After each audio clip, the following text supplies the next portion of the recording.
Olá, é com muito prazer que eu reúno aqui meus colegas e a farmacêutica, agora vou falar os nomes de todo mundo, para falar sobre o diabetes. Então, eu me chamo Maristela Beck, eu sou endocrinologista, professora da Universidade Federal de Santa Maria, fiz minha formação em endocrinologia, mestrado e doutorado na URGS, e atualmente eu estou presidente da Sociedade Brasileira de Diabetes da Regional Rio Grande do Sul.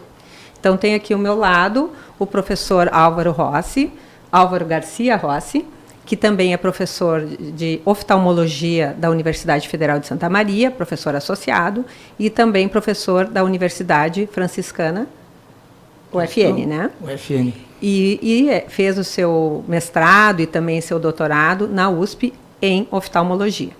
Então, aqui na minha frente, o professor Marcelo Biavaschi, meu colega, tá? Endocrinologista, que atualmente fez o doutorado na área de endocrinologia na bioquímica, na área de diabetes. Isso. Tá? Teve um artigo publicado, muito bem publicado, então está bem nessa área. E também trabalha no Hospital Universitário como médico, além de ser professor. Tá? E aqui na minha frente eu tenho a farmacêutica Daniela Barbosa. Tá? A Daniela, ela é farmacêutica e atualmente ela é residente da residência multiprofissional do Hospital Universitário.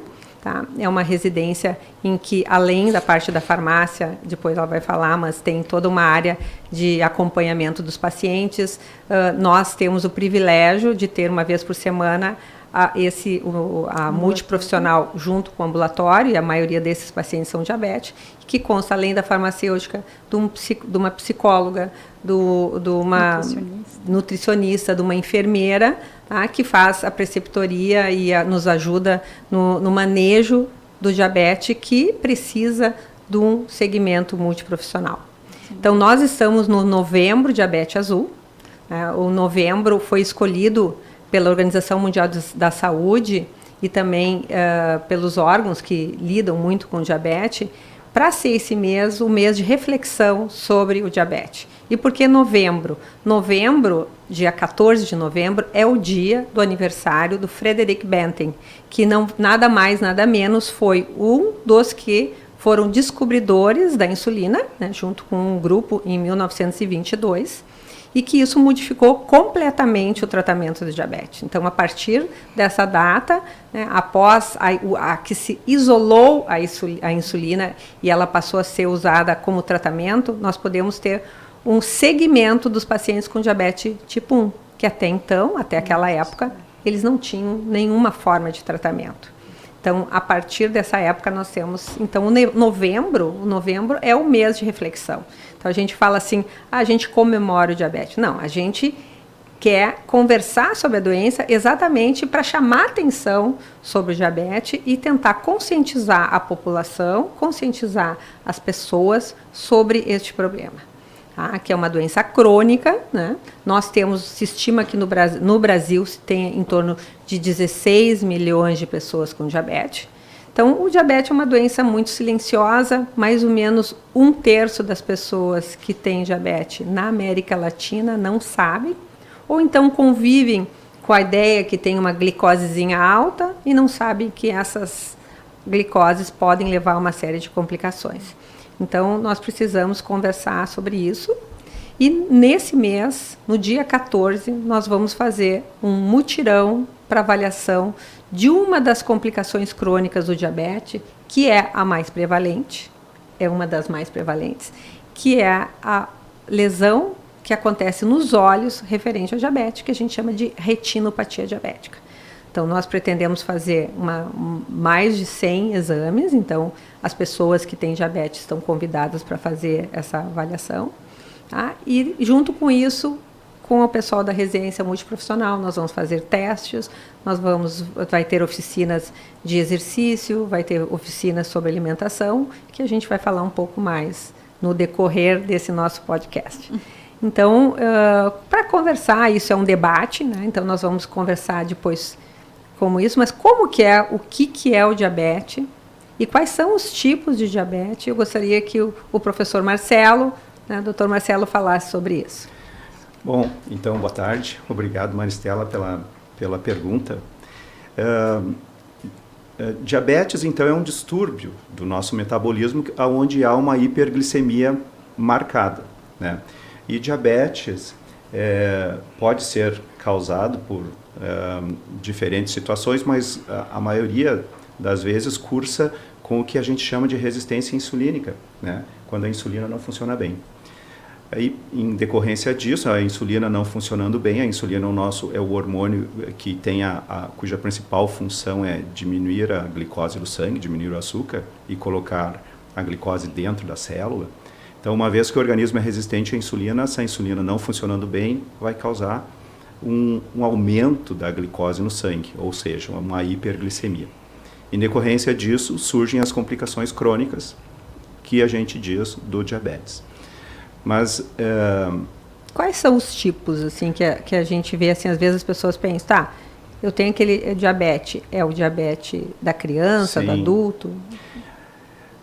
O tipo mais prevalente de diabetes, que a gente mais comumente se refere no dia a dia, é o diabetes tipo 2, que é aquele relacionado principalmente com o fator de risco, a obesidade, sendo um dos principais fatores de risco para diabetes. E que é a resistência insulínica, a obesidade, o grande causador de resistência insulínica.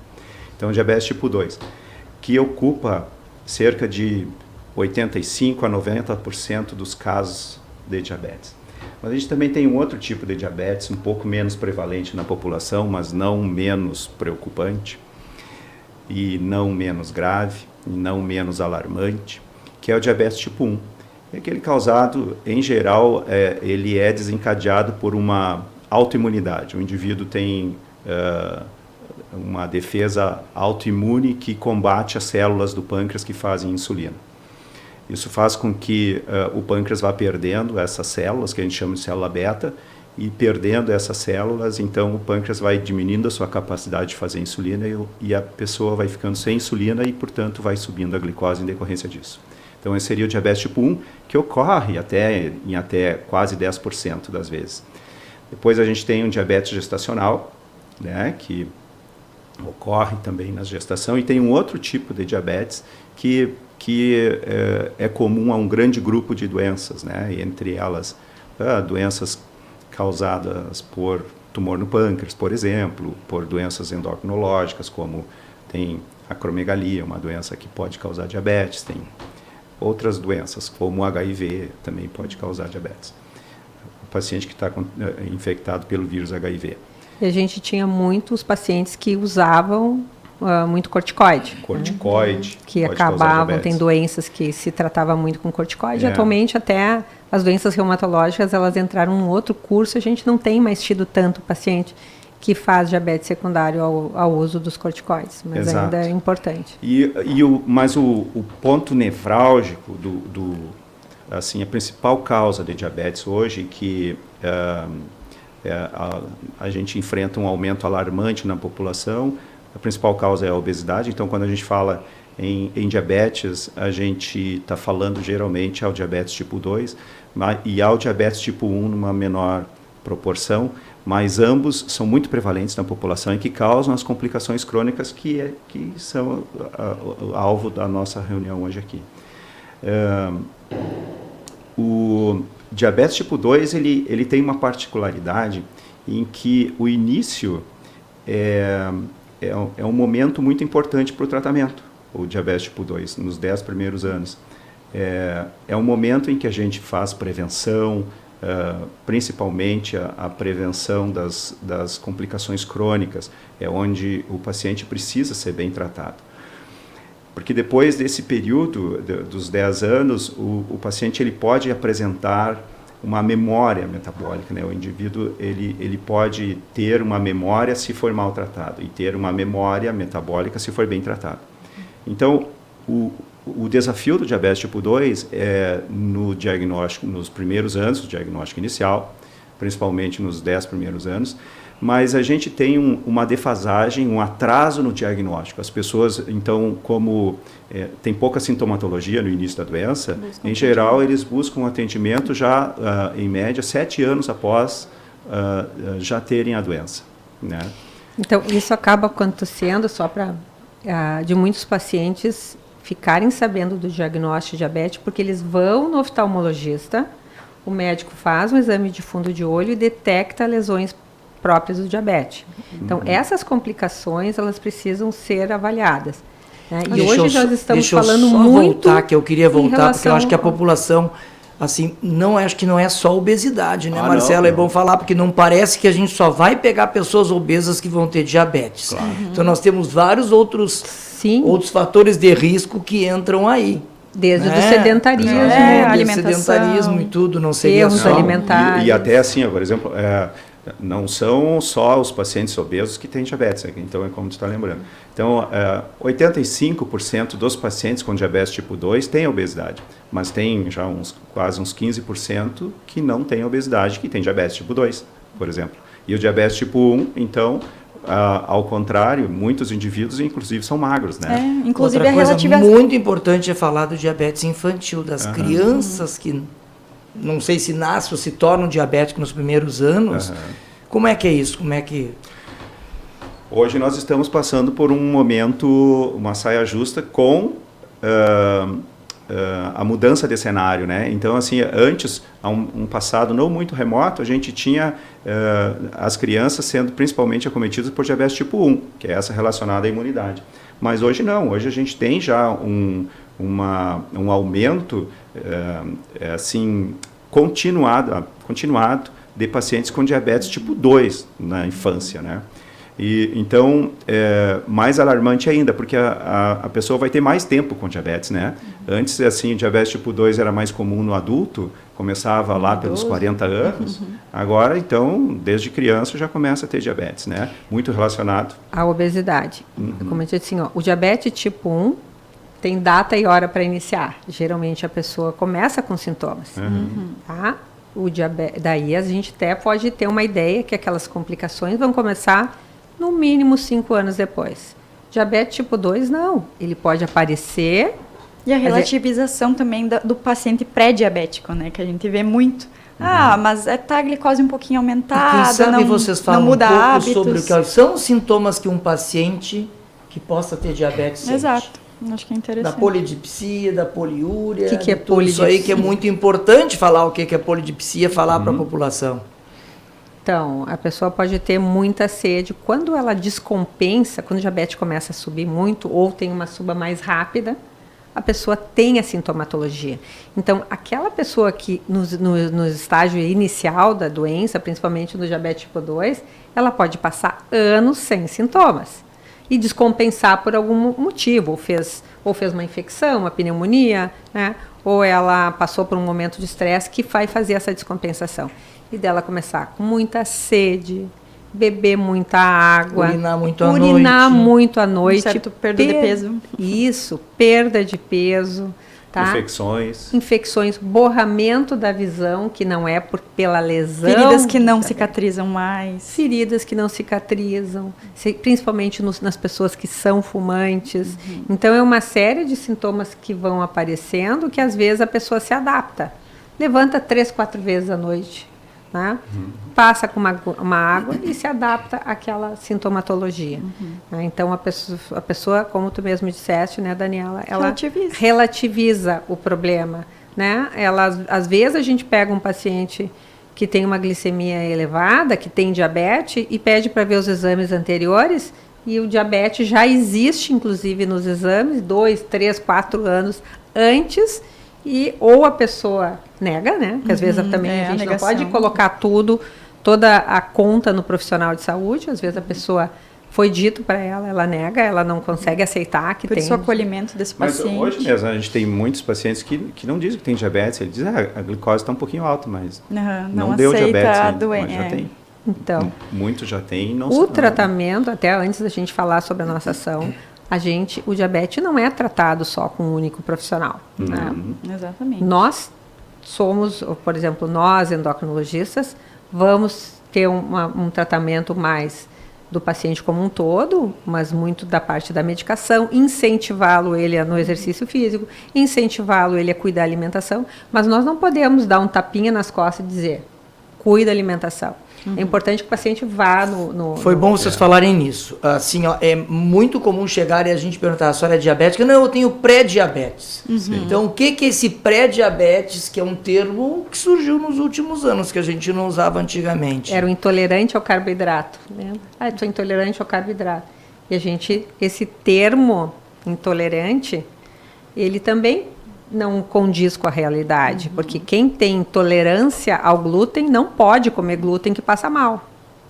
Agora, o paciente com diabetes ele tolera muito bem o carboidrato. E no mínimo quer, né? Mais ainda. Eu tenho muita vontade de comer doce. Então, o nível de glicose que não é compatível com o diabetes, ou seja, esse valor é muito relacionado ao valor que ele pode desenvolver complicações.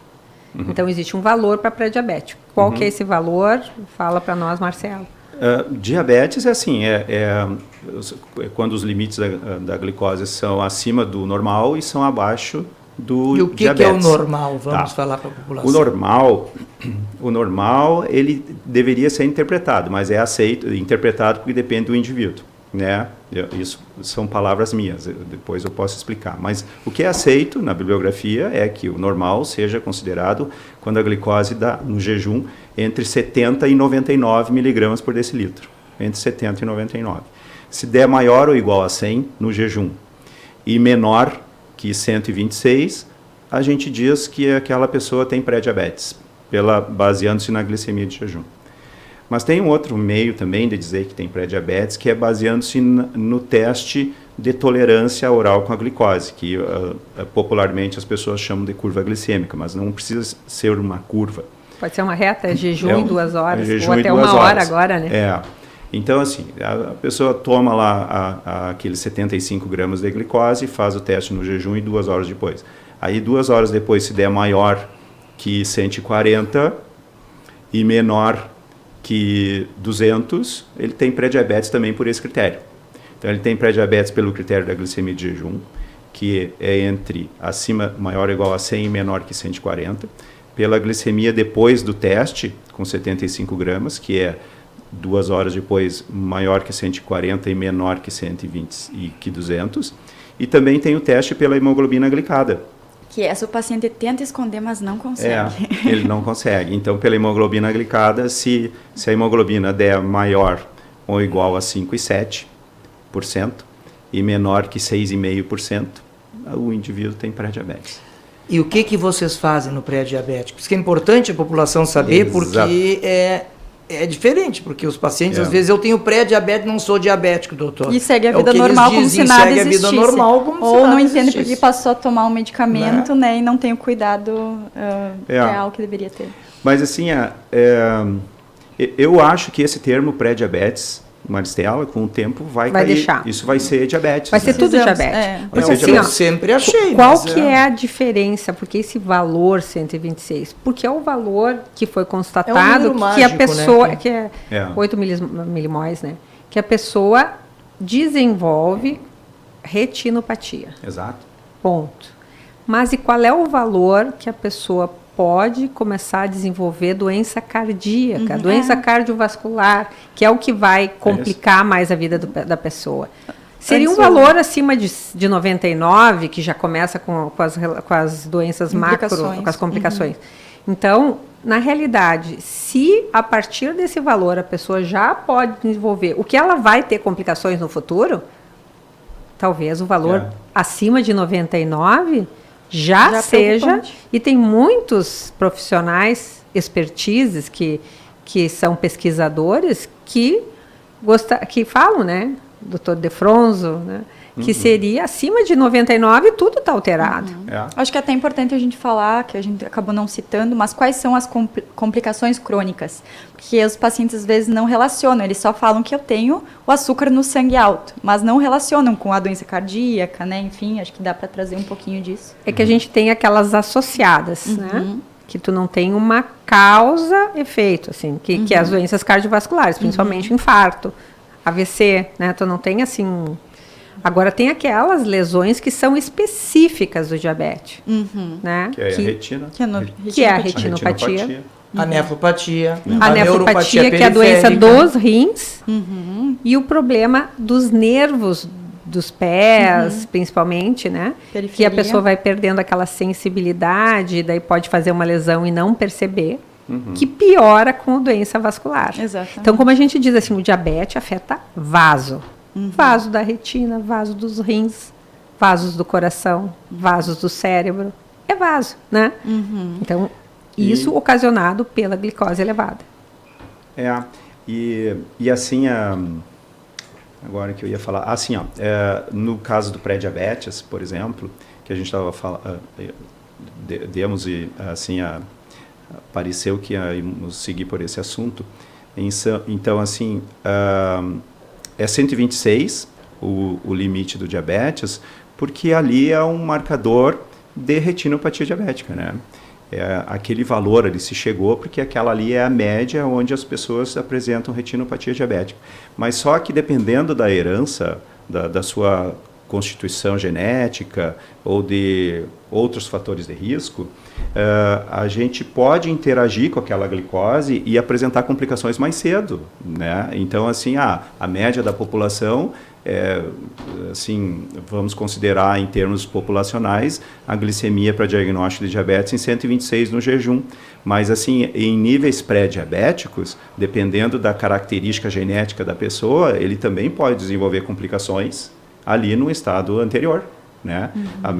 Então, a gente tem características individuais que fazem com que algumas pessoas desenvolvam, não é todo paciente que tem diabetes que vai apresentar nefropatia diabética. Tem alguns que vão, né? Tem a nefropatia, às vezes, dentro das famílias. Né? E tem muito essa herança genética, uma predisposição que a pessoa tem.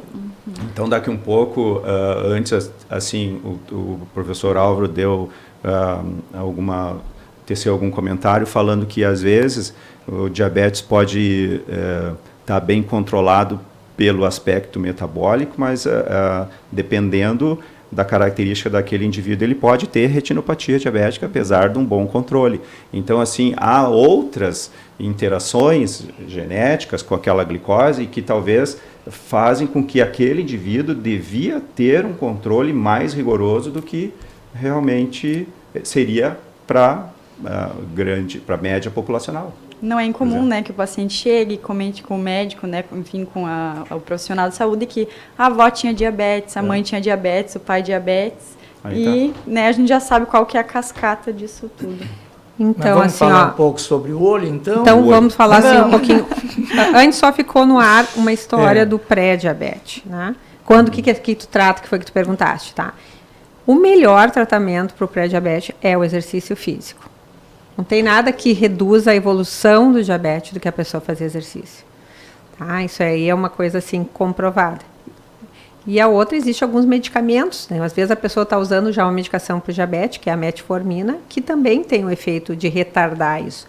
Mas, nessa época, o paciente já tem que ser encaminhado para uma nutricionista, já tem que ter uma avaliação multiprofissional, que eu digo assim, ó, não é só vai fazer exercício, qual exercício, tá? Tem que ter quais limitações esse paciente tem, o que vai fazer, tem que ter e quando nós estamos falando em saúde pública, o profissional que é o paciente, o profissional de saúde que trabalha com a nutrição, enfermeiro, né, o farmacêutico que vai dar orientação para o paciente, dos remédios que ele tem, o educador físico, ele tem que fazer parte. Então, quando a gente fala né, do posto, não é só o médico, nós temos que ter toda essa equipe se a gente quiser reduzir a evolução dos pacientes para diabetes. Exato. Uma vez, então, tendo diabetes, a gente vai ter que se preocupar com os sintomas e também com a evolução dessas complicações crônicas, porque a gente vai querer evitar que o paciente tenha complicação. E como eu digo assim, qual é a melhor forma que a pessoa tem de se prevenir, de ter as complicações? É ela ter uma alimentação saudável e ter o diabetes controlado, né? Que é o que a gente tem essa dificuldade de manter a pessoa. Então, a gente não quer que a pessoa faça complicações, porque, às vezes, o diagnóstico precoce principalmente na parte da oftalmopatia, evita uma série de complicações. Só para a gente ter uma ideia, eu não sei se eu estou errada, Álvaro, mas tirando as doenças tipo glaucoma, o diabetes é uma das principais causas de cegueira nos pacientes. O diabetes é a principal causa de cegueira até os 65 anos. Então, para vocês verem. A primeira causa de cegueira mundial é o diabetes. Porque sempre tem essa história assim, tirando o glaucoma, o diabetes Ele perde só a partir de 65 anos por causa da degeneração macular, que é uma doença altamente prevalente após 65 anos. Mas é uma doença realmente bem debilitante. Então, se a gente pode prevenir, se a gente pode detectar precocemente, é o que eu quero falar. O que é essa retinopatia diabética? Vamos... O diabetes não acomete só a retina. O que é a retina? A retina é aquela camada bem interna do olho, gente, tá? Onde tem os vasos, que é a camada que vai nos dar visão. O olho tem várias camadas. Tá? O diabetes não afeta só a retina. O diabetes pode dar olho torto, estrabismo. O diabetes pode dar aquelas inflamações na pálpebra, os terçóis de repetição. Nós temos várias outras causas que podem dar diabetes. Por exemplo, quando a pessoa está descompensada, a gente vai trocar o óculos. A gente não pode trocar o óculos, por isso que tem aquela variação, às vezes, aquela flutuação na visão, por causa do aumento da glicemia, porque nós temos uma lente dentro do olho cristalino, ele puxa a água para dentro e vai mudar completamente o grau do óculos daquela pessoa. Então, às vezes, a pessoa fica com o olho embaçado um tempo, depois melhora, porque compensou o diabetes, e claro que isso não é da noite para o dia. Você vai precisar alguns dias para que haja isso. Então, um aumento muito drástico da glicemia faz com que haja alteração na visão. O abaixamento muito drástico da glicemia, por outro lado, também faz com que haja alteração na visão. Então, a gente sempre diz que o paciente tem que estar, pelo menos, compensado para a gente fazer um exame de óculos. Estabilizado. Estabilizado, compensado. Isso, assim, às vezes a gente faz o diagnóstico do diabetes, a pessoa melhora, está com a glicemia lá em cima e piora o olho. Claro, vai demorar um tempo até que estabilizar. Não é que aquilo ali não é da noite para o dia que vai estabilizar. Mas o que é a retina? A retina tem vasos, gente. Vocês viram que a gente falou que a alteração toda é nos vasos sanguíneos, tá? E se altera esses vasos e há sangramentos dentro da retina. Existem sangramentos, existe edema que pode causar dentro do olho e pode baixar a visão. Infelizmente, o diabético, no início, ele sempre acha que não tem nada, porque ele sempre está enxergando muito bem. E é nessa parte que a gente precisa fazer o controle oftalmológico. Porque quando a gente pega precocemente, o manejo e o tratamento é muito mais fácil. Porque assim, às vezes a gente pega um diabético no estado totalmente avançado, que já está com traves, que já teve descolamento de retina, que às vezes a gente não vai conseguir resolver. Então, assim, não é todo diabético que a gente vai conseguir resolver e que vai recuperar a visão. Tá? Por isso que é muito importante a avaliação oftalmológica periódica de um paciente diabético. Eu vou deixar vocês me perguntarem, vocês querem saber... Como que a gente faz isso? Fazendo avaliação oftalmológica. Tá, e como que se faz? Por exemplo, assim, a gente... o paciente tem diabetes tipo 2, né? Ele diagnosticou, a gente espera ele compensar um pouquinho. 15 a 20% dos pacientes diabéticos vão acabar, de 25 a 40% vão acabar desenvolvendo retinopatia diabética. E a gente sabe que a tipo 1, que é a mais rara, geralmente vai surgir bem mais tardiamente. E a tipo 2, geralmente após 5 a 7 anos de diabetes, pode começar a aparecer as alterações oftalmológicas. O problema é que as primeiras alterações, elas são imperceptíveis num exame oftalmológico, às vezes, e mesmo visuais, que o paciente não vai ter nada. Então, é uma doença, às vezes, que a gente precisa lançar mão de exames, como a angiografia fluorescênica, que é um exame que a gente injeta contraste, que vai aparecer as primeiras alterações. E com que frequência que o paciente poderia fazer, se existe uma indicação, algo assim? A frequência é fazer o exame oftalmológico anual do exame da retina. De acordo com o que o oftalmologista vai achar naquele exame, é que ele vai indicar se tem ou não tem que fazer o exame. Tem pacientes que vão anos e anos e anos com aquelas alterações mínimas, que a gente chama de retinopatia background ou retinopatia de base. E que nunca vai desenvolver uma retinopatia mais grave, que é a proliferativa. Tá? O que é a retinopatia proliferativa? É quando existem esses vasos anômalos que se formaram, porque esse vaso anômalo vem pela isquemia. Existe uma isquemia, porque não há perfusão direito. É a falta de sangue. Gera a formação de um neovaso, um vaso anômalo na retina. Esse vaso anômalo tem a tendência a sangrar.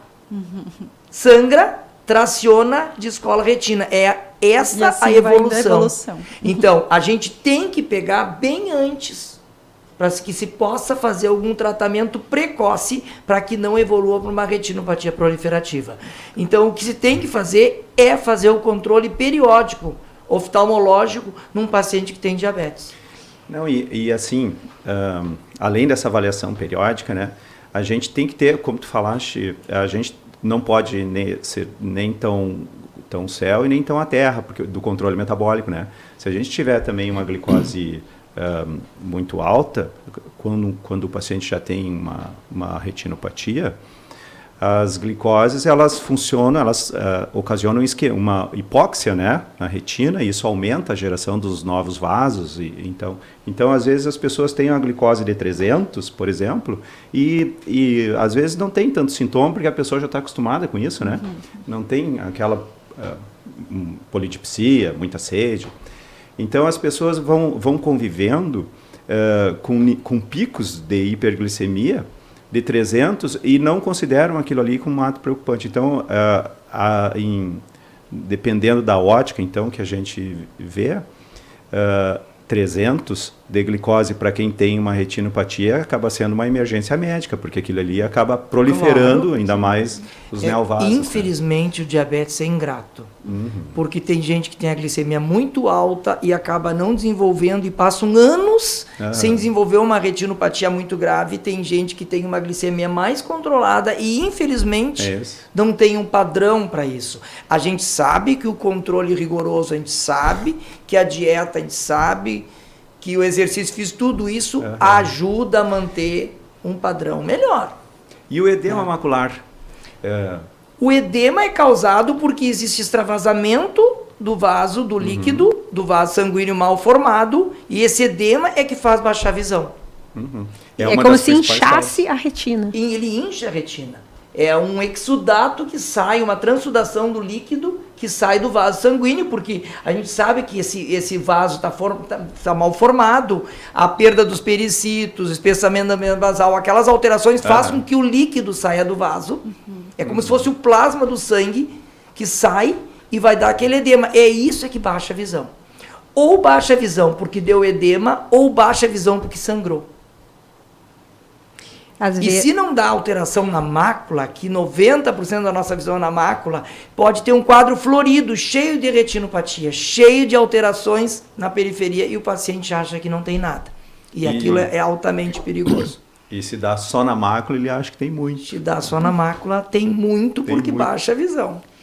E assim, ó, Álvaro, assim, a gente até tem um paciente no ambulatório que ele dormiu bem e acordou cego. E daí, assim, dos dois, primeiro foi de um olho e depois, no mesmo dia ou no dia seguinte, agora não me lembro, descolou a outra retina.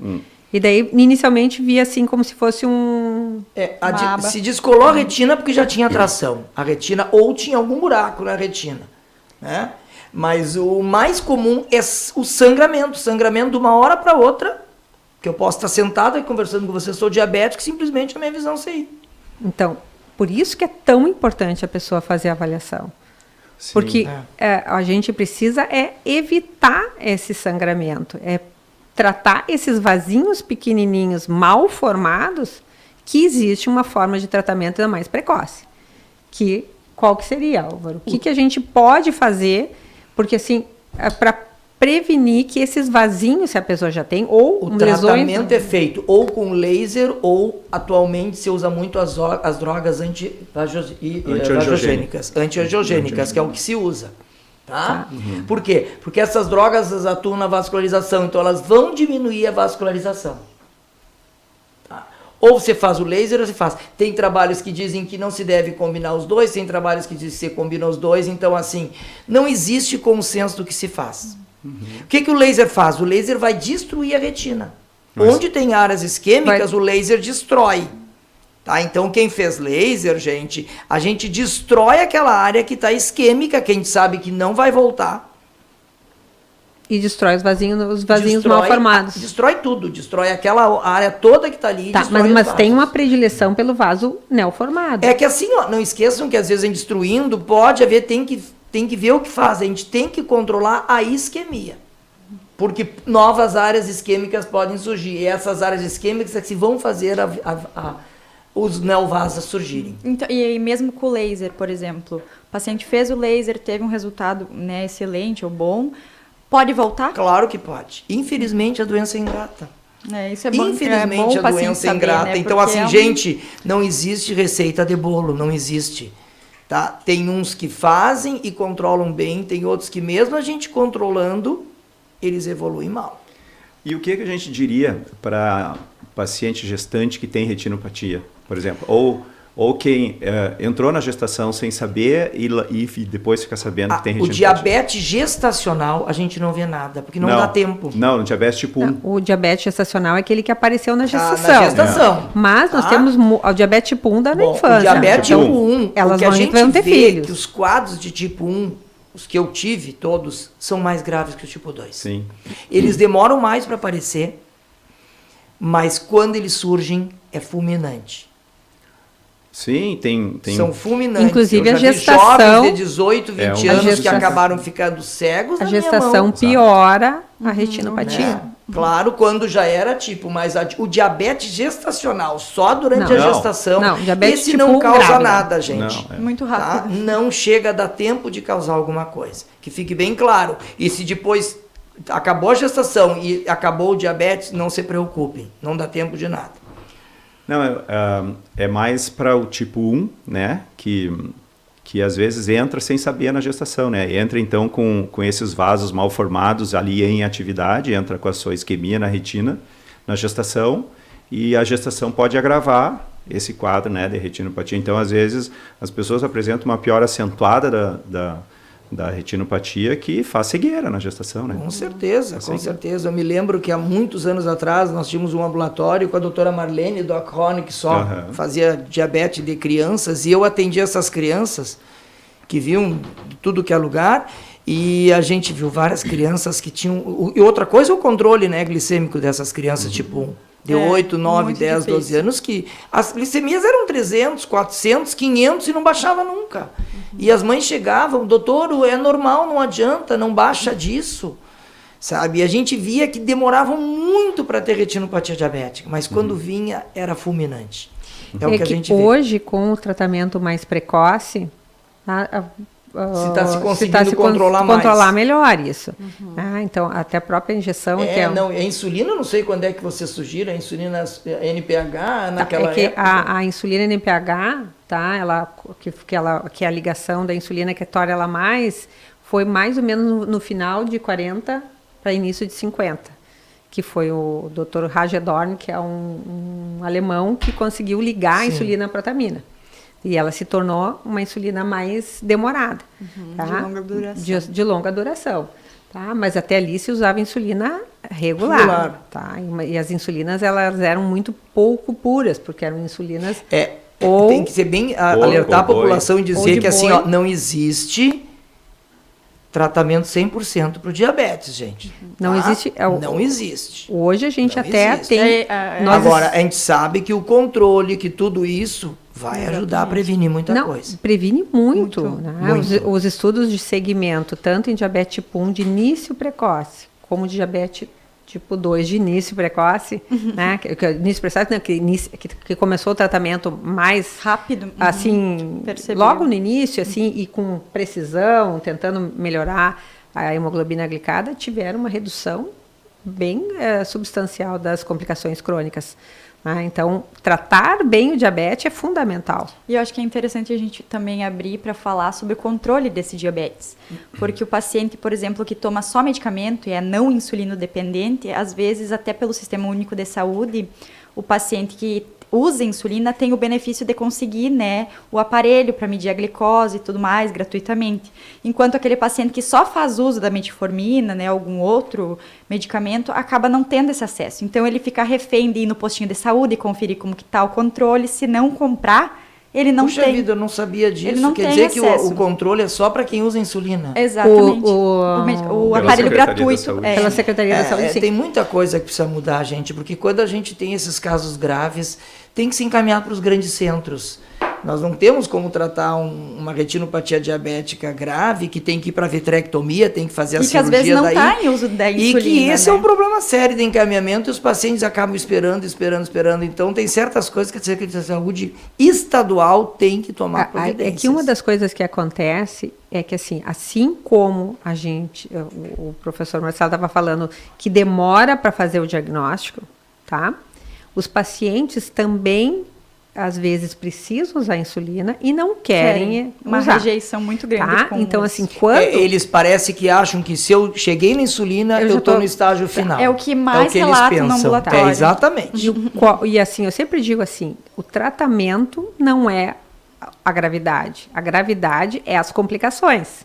É o que a pessoa desenvolveu de complicações crônicas.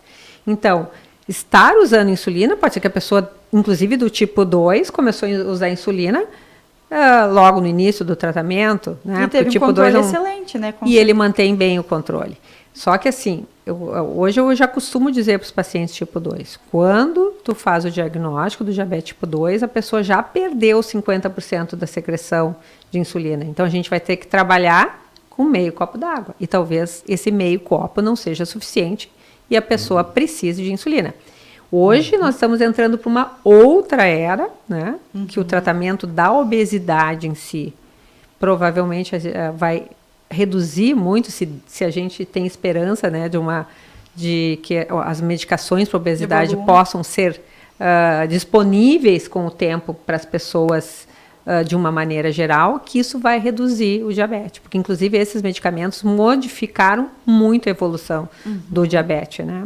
Então, tratando assim, complicações. Trazendo, inclusive com redução de evolução das complicações. Antes os nossos medicamentos eram mais voltados para baixar a glicose e o controle metabólico, né?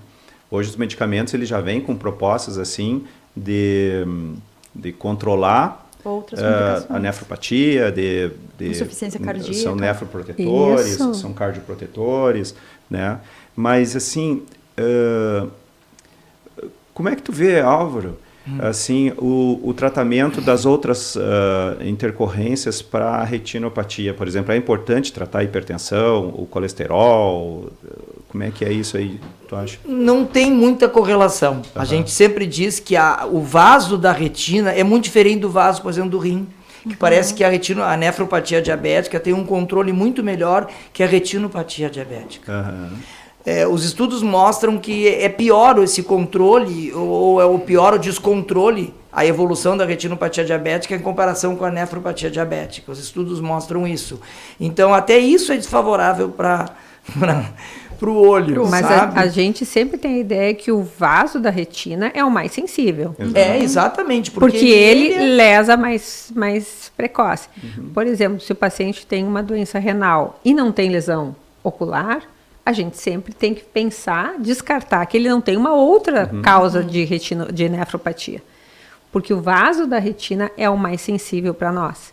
Então, é como se fosse um marcador precoce, não é bem precoce, né? Porque se já tem uma lesão nos olhos, não é precoce. Eu não diria que seria o mais sensível, mas eu acho que parece que o controle ou a evolução da retinopatia é pior. E talvez eles conseguem controlar melhor a nefropatia do que a retinopatia. Né? Porque eu disse para vocês, não se tem, com todos os tratamentos que existem, tem pacientes que evoluem muito ruim da retinopatia. Sim, tem pessoas que começam lasers e assim, pai, eu não fiz aquele tratamento e outra piorou. Coisa, se vocês falarem edema macular, a gente usa muito corticoide para isso, viu, gente? Que a gente injeta corticoide dentro do olho. Então, se alguém está nos ouvindo que já ouviu falar ou se usou, pode-se fazer injeção de corticoide, existe uns tipo de uns grânulos de corticoide que a gente injeta dentro do olho para evitar, para diminuir esse edema macular. Para diminuir. para diminuir. Mas porque não a é gente sabe que o edema crônico, às Sim. vezes, é tratado com corticoide. É quando já Sim. está, né, estabelecido. Sim, tudo é quando já tem alteração, né? Quando já está baixando a visão. Uhum. E como assim, a retinopatia ou a perda da acuidade visual assim, tem uma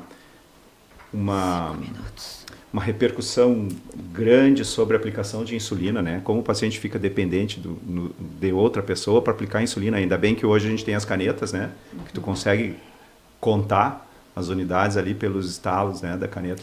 E vocês, assim, no ambulatório, vocês conseguem dar essa orientação para o paciente de como usar, como descartar?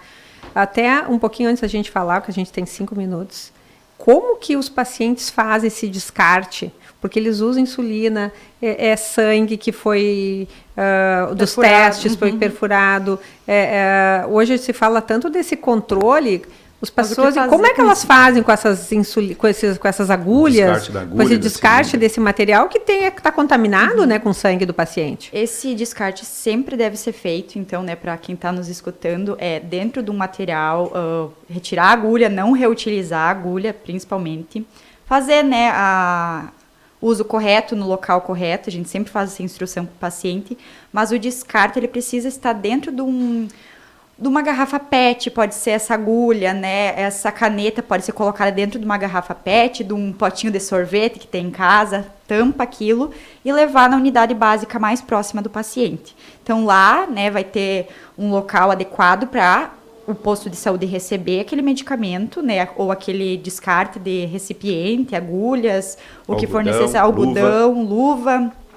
A luva até pode ser no lixo comum, se for, né, se não tiver resíduo material biológico, mas daí no posto de saúde então vai ter a coleta, né, que vai ser uma indústria especializada em material biológico que vai descartar, fazer incineração desse material ou dar o fim necessário para aquilo, né. Mas não se deve colocar nem no lixo comum, nem jogar dentro do vaso sanitário, né? Então é muito importante isso, o descarte correto, e a gente faz essa informação, traz, né, para o paciente, sempre em todas as consultas. A gente sempre reforça, inclusive, né, em retornos, sobre aonde está descartando esse medicamento, aonde está descartando essas agulhas, para que ele esteja bem informado.